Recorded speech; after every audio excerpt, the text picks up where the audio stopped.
Zo, hoppakee. Geweldig.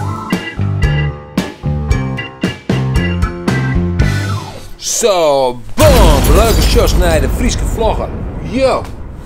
Mijn Bart. Yo, Frieske vlogger, yo, Frieske Yo, vlogger, yo. yo. Geweldig. Ja, ik zit misschien om te denken om misschien elke dag een vlog op te nemen. Maar dan ben ik heel benieuwd, wat vind je ervan als ik nou elke dag een vlog opnemen zo? Elke dag een vlog. Wat zou je ervan vinden? Visser. Hey, wat vind je ervan? Ja, ik zei het zo. Ja? Ja, elke dag een vlog, man. Gewoon het wel. Oké. Knallen. Yes, knallen met die ballen. De zin is kind, de lucht is blauw. Kom naar boeten, maar zijn allen en gauw.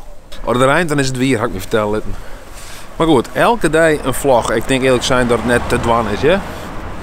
Want er gaat best nog wat tijd niet zitten om zo'n vlog te maken. Ja, ook een lange vlog maken, nou, dan ben ik zo wel 4 uur mee dwaan. Dus ja.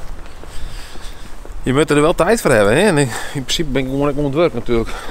En dadelijk heel dan natuurlijk. Dan heb ik nog een bandje erbij. Dat ging gewoon net, ja.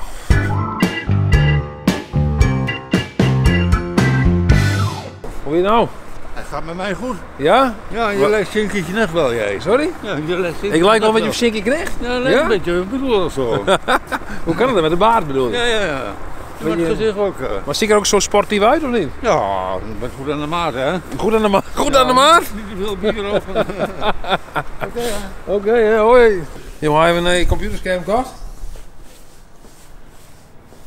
Nee, een Nee? wat oudere.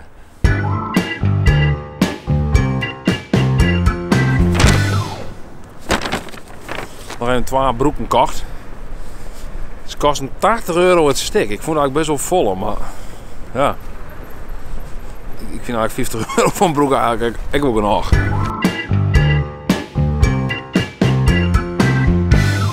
Zij snel, ik had laatste elke dag een vlog van de Frieske vlog. Er dan een toem omheen. En was meer zien, dan moest hij abonneren op de Frieske vlogger. Dan zit ik weer even naar kantoor aan als je die broek even waarom verzinnen. Geweldig.